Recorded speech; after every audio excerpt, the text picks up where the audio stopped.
Hello everyone, నమస్కారం. This is Soni. ఇవాళ ఒక కాంట్రవర్సీ విషయం సోషల్ మీడియాలో బాగా వైరల్ అవుతుంది.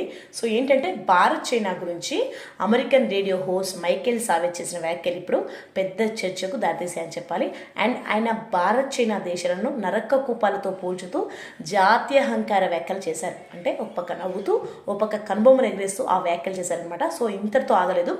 ఆ వ్యాఖ్యలను ట్రంప్ తన ట్రూత్ సోషల్లో రీపోస్ట్ చేయడం మరింత వివాదాస్పదంగా మారిందని చెప్పాలి. ఇక సావేజ్ ఏమంటున్నారంటే, మరీ ముఖ్యంగా ఆ దేశాల ప్రజలు యుఎస్కి వచ్చి పారిశుద్ధ్యం కోసం తమ పిల్లల్నే బిచ్చంగా కనేస్తారు అంటూ తీవ్ర వ్యాఖ్యలు చేశారు. సో దీంతో అలాగే సిటిజన్షిప్ చట్టంలో కూడా మార్పులు చేయాలంటూ చెప్పారు. సో ఇంకా మన ఎకనామీలను గ్యాంగ్స్టర్స్ ఆఫ్ లాబీయిస్టులుగా కూడా అభివర్ణించారు. సో ఇలాంటి కామెంట్స్ మీ అభిప్రాయం ఏంటి?